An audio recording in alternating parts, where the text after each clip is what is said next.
Hello viewers, সবাই কেমন আছো? আশা করি সবাই ভালো আছো। এখন যে গ্রামের দৃশ্যটা তোমরা দেখছো, এটা বর্ষাকালের তোলা ছবি। এটা আমাদের গ্রাম, ওয়েস্ট বেঙ্গল, বালিয়ারডাঙ্গা, বীরভূম ডিস্ট্রিক্ট। তো তখন বন্যাকালের প্রচণ্ড বন্যা আর কি, পুরো মাঠ ঘাট ধানের জমি এগুলো পুরো ডুবে গেছে। তো রাস্তাটাও ডুবে গেছে, যে রাস্তাটা দিয়ে আমরা শহরে যাই।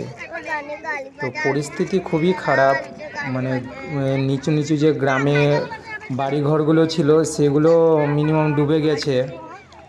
আর এই রাস্তাটা পুরো ডুবে গেছে একদম। ছোট ছোট বাচ্চারা কীরকম মেঘের পানিতে খেলা করছে। তো ভিউস, একটা বর্ষাকালের দৃশ্য, বন্যার দৃশ্য বাস তোমাদের সামনে তুলে ধরলাম। কেমন লাগবে কমেন্টে জানাও, আর চ্যানেলটা সাবস্ক্রাইব করো প্রিয় বন্ধুরা। Bye, all the best, thank